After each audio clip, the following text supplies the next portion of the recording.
आगे चलते हुए बात चल रही है क्रोमेटोग्राफी की। क्रोमेटोज और ग्राफोज यानी कि कलर राइटिंग, ये इसका ओरिजिन है।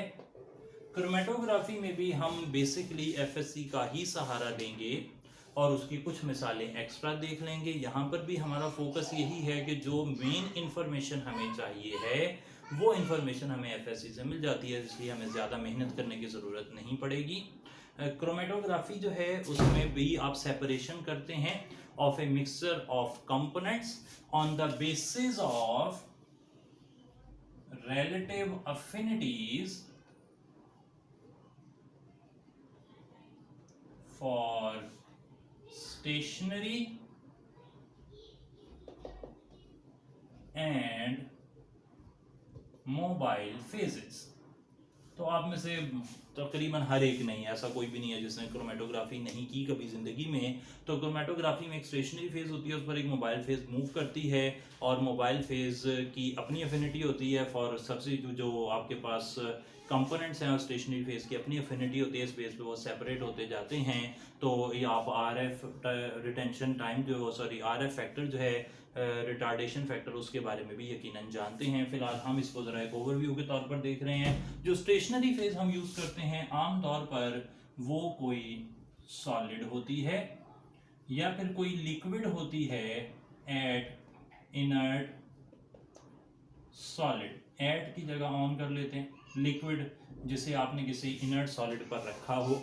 सही है जनाब। स्टेशनरी फेज प्योर सॉलिड भी हो सकती है या कोई इनर्ट सॉलिड पर रखा हुआ लिक्विड भी हो सकता है।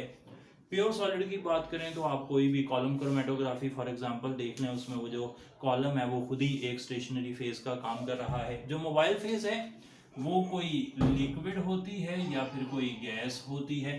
सही है जनाब। तो लिक्विड क्रोमेटोग्राफी हो सकती है, गैस क्रोमेटोग्राफी हो सकती है। अच्छा, अब जो आपके पास स्टेशनरी फेज है उसकी बेस पर अगर स्टेशनरी फेज सॉलिड हो तो इस क्रोमेटोग्राफी को एडजॉर्प्शन क्रोमेटोग्राफी कहेंगे, क्योंकि इसमें सेपरेशन या रिलेटिव अफिनिटी जो है it is based on adsorption. अब जब एडजॉर्प्शन हो रही है तो जहां जहां सॉलिड स्टेशनरी फेज है वहां वहां पर एडजॉर्प्शन क्रोमेटोग्राफी हो जाएगी, चाहे वो C18 कॉलम ही क्यों ना हो।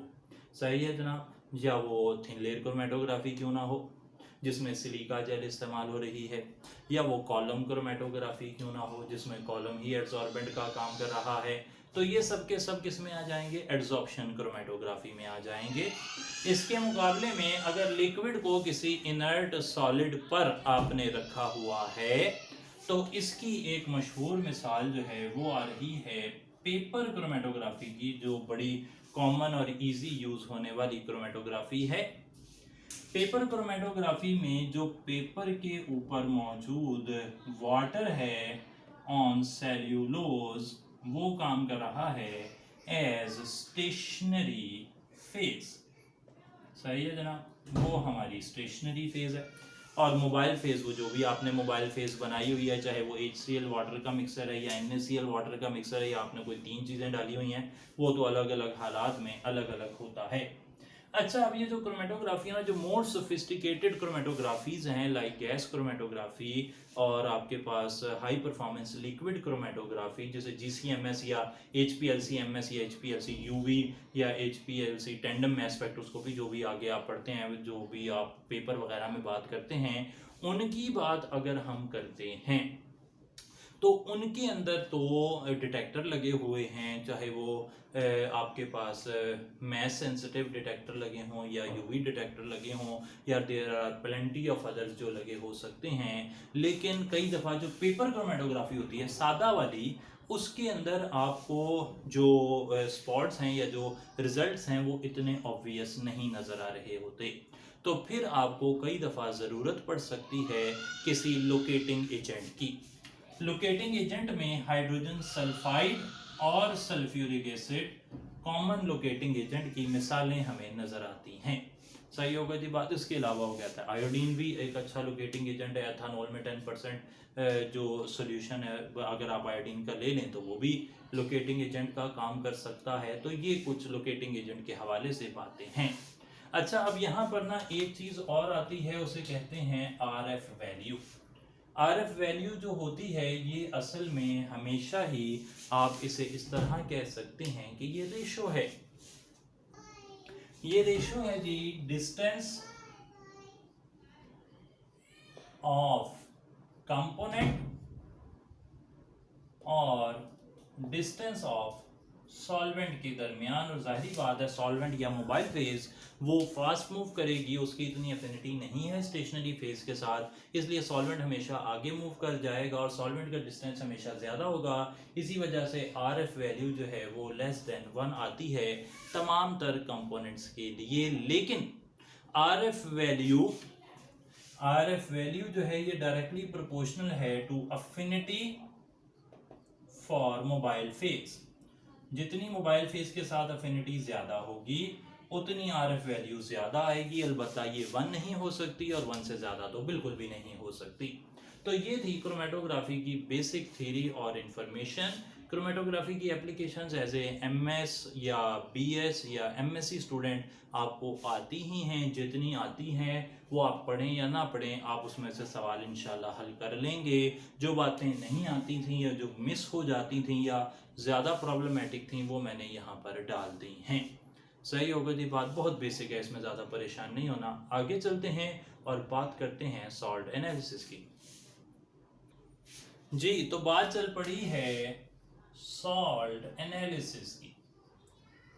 सॉल्ट एनालिसिस के लिए मैं यहाँ पर मेंशन करता हूँ कि हमने ना सॉल्ट एनालिसिस वर्ड लिखा है, ना कि मिक्सचर एनालिसिस। मिक्सचर एनालिसिस ज़रा एडवांस्ड काम है और उसमें BSc में ज़्यादा डिटेल है, हमें उतनी डिटेल नहीं चाहिए। हम सॉल्ट एनालिसिस के अंदर बाकायदा एनालिसिस का काम नहीं करेंगे, हम सिर्फ देखेंगे कि एसिड रेडिकल कौन कौन से हैं, बेसिक रेडिकल कौन कौन से हैं, एसिड रेडिकल के ग्रुप को आइडेंटिफाई करने का क्या तरीका है, बेसिक रेडिकल के ग्रुप को आइडेंटिफाई करने का क्या तरीका है। अगर कोई सिंपल टेस्ट हैं, dry test for basic radical like cobalt nitrate test है, फिल्टर ऐश टेस्ट है, फ्लेम टेस्ट है, तो उस टेस्ट में कौन कौन से आयंस टेस्ट देते हैं और वो कलर क्या क्या आते हैं, ये मेन काम है। इससे ज़्यादा हम मज़ीद डिटेल में नहीं जाएंगे। जो मिक्सर एनालिसिस है वो थोड़ा सा एडवांस काम है और आमतौर पर उसके बारे में मतलब इंटरव्यू में डेफिनेटली पूछा जा सकता है, लेकिन at this point of time उसमें से हमें सवाल आने के इम्कान जो हैं वो तकरीबन ना होने के बराबर लग रहे हैं। चलें अब ज़रा सॉल्ट एनालिसिस की बेस पढ़ते हैं। सॉल्ट जो है ना वो होता क्या है? सॉल्ट होता है A positive B negative. Salt के अंदर दो कंपोनेंट होते हैं, एक पॉजिटिव और एक नेगेटिव। जो पॉजिटिव कंपोनेंट है, चलिए हम यहाँ पर बात अगर कर लें A पॉजिटिव B नेगेटिव की जगह ना हम B पॉजिटिव और A नेगेटिव कर लेते हैं। तो हमने सॉल्ट को लिख लिया है in the form of B positive A negative. यहाँ पर जो B पॉजिटिव है वो बेस से आ रहा है और जो A नेगेटिव है वो एसिड से आ रहा है। तो B पॉजिटिव A नेगेटिव में जो B आ रहा है वो बेस से आ रहा है और जो A आ रहा है वो एसिड से आ रहा है। अच्छा अब ये हो गया सॉल्ट। अब सॉल्ट के अंदर एसिड से आने वाले रेडिकल्स, इनको हमने ब्रॉडली क्लासीफाई कर लिया है on the basis of the fact कि वो किस किस्म के एसिड के साथ रिएक्ट करते हैं। एसिड से आने वाले रेडिकल्स को हमने नाम दे दिया है एसिड रेडिकल्स, और एसिड रेडिकल्स को हमने इस बेस पर क्लासिफाई किया है कि वो किस किस्म के रिएक्शन देते हैं। फॉर एग्जांपल एक ग्रुप हमने बनाया है जिसे हम कहते हैं डाइल्यूट एसिड ग्रुप, और डाइल्यूट एसिड ग्रुप में हमने रख दिए हैं मुख्तलिफ किस्म के रेडिकल्स, जैसे कि हमारे पास मौजूद हैं कार्बोनेट्स, बाइकार्बोनेट्स, सल्फाइड्स, थायोसल्फेट्स और नाइट्राइड्स। ये सब के सब डाइल्यूट एसिड यानी कि डाइल्यूट H2SO4 के साथ कोई ना कोई रिएक्शन शो करते हैं। वो एवोल्यूशन ऑफ गैस हो सकती है और आमतौर पर गैस की एवोल्यूशन ही यहाँ पर इंडिकेशन है कि वो कौन सी जो रेडिकल है वो होगा। यहाँ पर कार्बोनेट और बाइकार्बोनेट कार्बन डाइऑक्साइड बनाते हैं और सल्फाइड से हाइड्रोजन सल्फाइड बनती है, सल्फाइड और थायोसल्फेट से सल्फर डाइऑक्साइड बनती है और नाइट्राइड से NO2 गैस बनती है।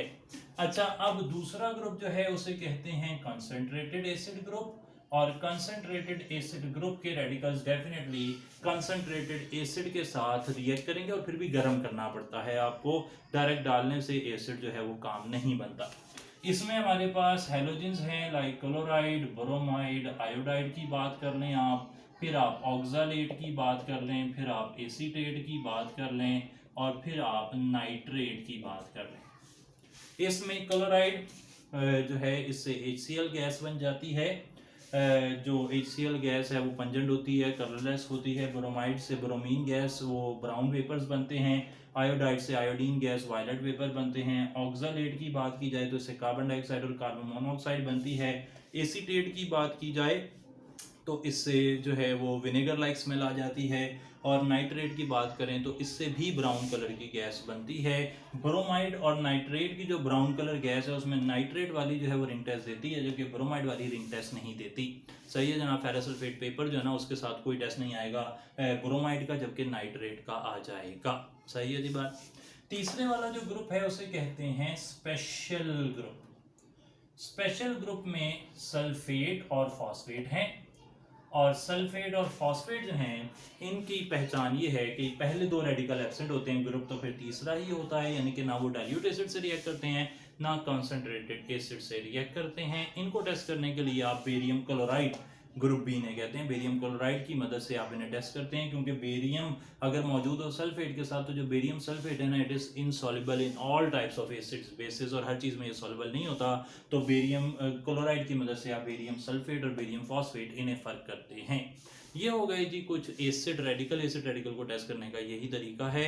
बेसिक रेडिकल की अगर हम बात करें तो बेसिक रेडिकल्स जो है ना उनमें हमें मिलते हैं 6 ग्रुप।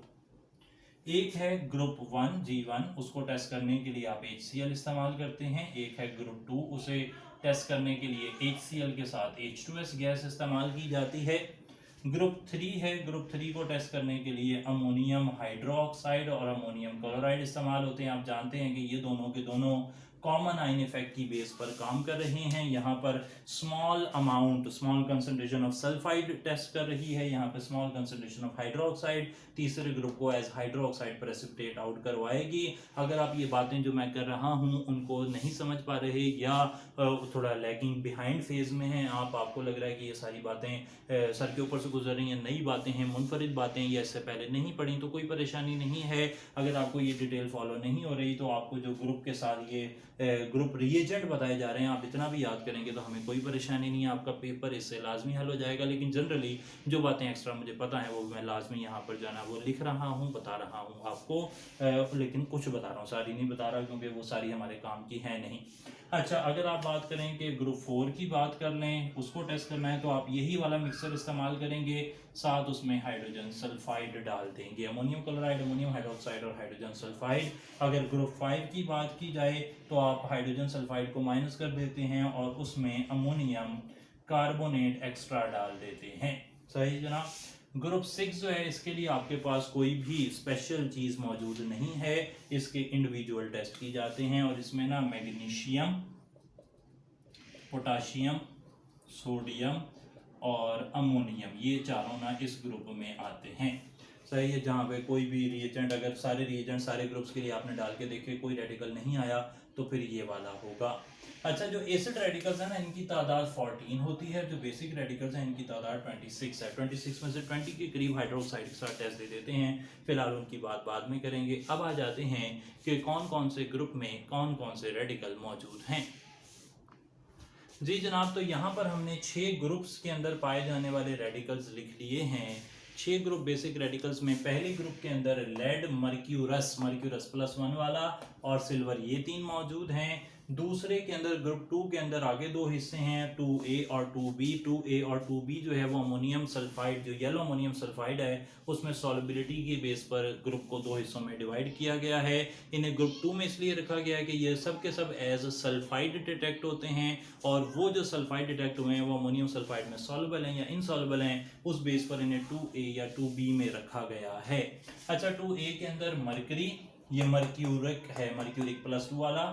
लेड, बिस्मथ, कॉपर और कैडमियम है। 2B में आर्सेनिक, एंटीमनी, स्टेनस और स्टेनिक हैं। एक इन्फॉर्मेशन यहाँ पर लोग पूछते हैं कि लेड 1 में भी है 2B में भी है, इसकी क्या वजह है? पहले ग्रुप को डिटेक्ट किया जाता है डाइल्यूट HCl के साथ एज क्लोराइड, तो यहाँ पे लेड क्लोराइड बनता है जो कि पानी में समवट सॉल्युबल है, इसलिए आप लेड क्लोराइड जब पहले ग्रुप में डिटेक्ट हो भी जाता है तो देयर इज ए पॉसिबिलिटी कि कुछ ना कुछ लेड आयन अंदर सॉल्यूशन में मौजूद रह जाएं, और तो कुछ ना कुछ लेड आयंस अंदर मौजूद रह जाएंगे जो बाद में अगर दूसरे ग्रुप वाले एज सल्फाइड डिटेक्ट होते हैं, यानी कि लेड सल्फाइड यहाँ बनेगा, ब्लैक कलर का होता है, तो इसके सॉल्बिलिटी प्रोडक्ट एक्सट्रीमली लो है, तो इस वजह से लेड पहले ग्रुप में अगर डिटेक्ट होने से हो गया हो और थोड़े से लेड बच गए हों तो वो दूसरे ग्रुप में डिटेक्ट किसी और ग्रुप के तौर पर कन्फ्यूजन क्रिएट ना करें, इसलिए आप लेड को दूसरे ग्रुप में भी रख लेते हैं। 2B में मैंने बता दिया कौन कौन से हैं। तीसरा ग्रुप और चौथा ग्रुप ये ज़रा अच्छे हैं, अच्छे इन द सेंस कि ये कलर्ड साल्ट बनाते हैं, फेरस ग्रीन होता है, फेरिक ब्राउन होता है, एल्यूमिनियम चलें कलरलेस है लेकिन क्रोमियम डार्क ग्रीन होता है, तो ये आ गए तीसरे में। चौथे में निकल की बात कर लें, निकल भी डार्क ग्रीन टाइप का होता है। कोबाल्ट जो है वो रेडिश कलर दे सकता है जैसे कोबाल्ट नाइट्रेट का है। मैंगनीज भी आपको जो है वो चले उस तरह कलर तो नहीं लेकिन येलोइश टाइप का मिलता है। जिंक यहाँ पर वाइट है।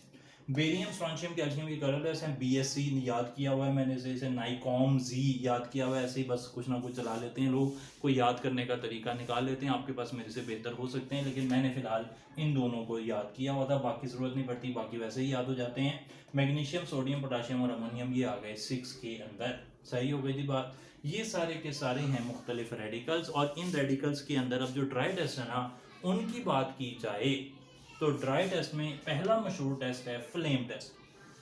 फ्लेम टेस्ट में सोडियम का फ्लेम टेस्ट हर एक को याद होता है कि सोडियम येलो फ्लेम देता है। पोटाशियम की बात की जाए तो पोटाशियम वायलेट कलर देता है फ्लेम टेस्ट में। फ्लेम टेस्ट के अंदर बेरियम जो है ये एप्पल ग्रीन कलर देता है। स्ट्रोंशियम ये कलर देता है क्रिम्सन रेड। कैल्शियम कलर देता है ब्रिक रेड, और कॉपर कलर देता है ब्लू फ्लेम का। सही हो गई जी बात। ये सारे के सारे फ्लेम टेस्ट देते। इंटरव्यू के अंदर मेरे से ये भी सवाल पूछा गया, और ये सवाल उसे पिछले दिन ही हम जो ना खाने पर बैठे डिस्कस कर रहे थे कि फ्लेम टेस्ट कौन देता है कौन नहीं देता। फ्लेम टेस्ट करने का तरीका ये होता है कि आप जो साल्ट है ना उसका हाइड्रोजन क्लोराइड में पेस्ट बनाते हैं। इसका मकसद ये होता है कि आप उसका क्लोराइड बना लें। अब जो क्लोराइड है ना जिनके वोलाटाइल होंगे वो फ्लेम टेस्ट देंगे, जिनके क्लोराइड वोलाटाइल नहीं होंगे वो फ्लेम टेस्ट नहीं देंगे। मैग्नीशियम जो है इसके बारे में बड़ा एक अच्छा सवाल वो पूछते हैं कि मैग्नीशियम फ्लेम टेस्ट क्यों नहीं देता। तो मैग्नीशियम ये यहाँ पे नहीं पूछेंगे, इंटरव्यू का सवाल है। तो मैग्नीशियम जो है ना, magnesium chloride is not volatile, जो वोलाटाइल नहीं होगा वो फ्लेम टेस्ट नहीं देगा। ये एक सीधा सा इसका आंसर है, तो ये आपने ध्यान में रखना है। तो यहाँ पे हमने कुछ फ्लेम टेस्ट के हवाले से बात कर ली, मजीद बात कर लेते हैं। कोबाल्ट नाइट्रेट टेस्ट है, और मजीद जो टेस्ट हमारे पास अवेलेबल हैं फिल्टर एश टेस्ट जैसे, वो कौन कौन देता है देखते हैं। तो यहाँ पर हमने लिख लिए हैं कुछ साल्ट या आइंस और उनके कलर्स। ये दोनों जो कलर्स हैं ये हमने लगाए हैं फॉर फिल्टर एश टेस्ट, और साथ एक और टेस्ट है उसे कहते हैं कोबाल्ट नाइट्रेट टेस्ट। अच्छा, कोबाल्ट नाइट्रेट टेस्ट हो या फिल्टर एश टेस्ट हो, दोनों के लिए रिजल्ट तकरीबन सेम ही हैं। जो फिल्टर एश टेस्ट है वो इस तरह किया जाता है कि कोबाल्ट नाइट्रेट का सॉल्यूशन लेकर उस के जो अंदर जो है आप एक पेपर डिप करके उसे अपने सॉल्यूशन के साथ लगा के उसे बाद में जला देते हैं, और जलाने से जो राख बनती है उसका कलर नोट करते हैं। राख का कलर ग्रीन आ गया तो ये जिंक आइंस हो सकते हैं, ब्लू आ गया तो एल्यूमिनियम या फॉस्फेट दोनों ही हो सकते हैं। अच्छा, एल्यूमिनियम के लिए लेक टेस्ट होता है, ये जो ना एल्यूमिनियम के लिए लेक टेस्ट, ऐसे ही याद आ गया माइंड में कि एक टेस्ट है लेक टेस्ट, जिसके अंदर वो जो क्या कहते हैं इस्तेमाल होता है सॉल्यूशन, यूनिवर्सल इंडिकेटर का शायद सॉल्यूशन इस्तेमाल होता है। इंडिकेटर एक होता है उसका सॉल्यूशन यूज़ करते हैं, उसमें एल्यूमिनियम जो है ना वो लेक बनाता है बड़े खूबसूरत, जिसके अंदर नीला सा कलर होता है और उसमें कुछ झिलमिल करते हुए तारे टाइप जो है ना छोटे छोटे पार्टिकल्स नजर आते हैं। तो एल्यूमिनियम लेक टेस्ट देता है, ऐसे ही जनरली बता रहा हूँ। जो एसीटेट है वो पाम टेस्ट देता है। उस एसीटेट को ना आप हाथ पे रख के रब करें केमिकल के साथ मिलाकर, ऑक्सालिक एसिड के साथ, तो वो रब करने से ना विनेगर की स्मेल देता है जनरली। या मैं फिर ये कह रहा हूँ कि ये बातें जो है ये हमें इंटरव्यू के लिए तो इंपॉर्टेंट हो सकती हैं, फिलहाल हमारे लिए बहुत ज़्यादा इंपॉर्टेंट नहीं है। इंपॉर्टेंट वो है जो यहाँ पे लिखा हुआ है। अच्छा, डर्टी ग्रीन टिन के लिए होता है और पिंक जो है वो मैग्नीशियम के लिए। फिल्टर एश टेस्ट आ जाता है। अगर आप कोबाल्ट नाइट्रेट टेस्ट करें तो कोबाल्ट नाइट्रेट है, फिल्टर एश टेस्ट में भी कोबाल्ट नाइट्रेट ही यूज़ होता है। तो कोबाल्ट नाइट्रेट का टेस्ट अगर अलग से किया जाए, ये आमतौर पे जो फिल्टर एश टेस्ट है ना, ये कलरलेस साल्ट्स के लिए किया जाता है। और जब एक टेस्ट होता है चारकोल कैविटी, वो उसकी इंपॉर्टेंस कोई खास नहीं है, लेकिन वो किताबों में लिखा ज़रूर होता है। तो चारकोल कैविटी टेस्ट के बाद अगर वो टेस्ट के अंदर आपको जो है वाइट कलर रेजिड्यू मिल जाए तो फिर आप कोबाल्ट नाइट्रेट टेस्ट करते हैं, उसके लिए भी यही नतीजे आते हैं। तो हमने ये याद रख लेना है बस जनरली कि फिल्टर एश टेस्ट और कोबाल्ट नाइट्रेट टेस्ट के अंदर जो है ना, ये 4 रेडिकल आइडेंटिफाई होते हैं। फ्लेम टेस्ट के अंदर 6 रेडिकल आइडेंटिफाई होते थे। तो इस तरीके से कुछ 10, 12, 15 रेडिकल के लिए ना छोटा छोटा कुछ कोई कलर हैं वो हमें मदद दे देते हैं। इस तरह हम शॉर्टकट के ज़रिए रेडिकल की तरफ पहुंच सकते हैं। सही है जी। तो ये कुछ इन्फॉर्मेशन मैंने आपके साथ शेयर की। इसी तक रखना है, बहुत ज़्यादा आगे जाने की ज़रूरत नहीं है। अगर आप किताबें पढ़ने बैठेंगे तो काम चलता ही रहेगा। गूगल की किताब पढ़ लें तो फिर बैठे रहें इसी काम में, तो यहाँ तक ही रखेंगे इंशाल्लाह। ये हिस्सा भी मुकम्मल हो गया हमारा। अब हमने अगली बारी बात करनी है न्यूक्लियर केमिस्ट्री की इंशाल्लाह, या फिर बायोकेमिस्ट्री देख लेंगे कि कौन सी बात हमें पहले कर लेनी चाहिए। थैंक यू सो मच जी। अस्सलाम वालेकुम।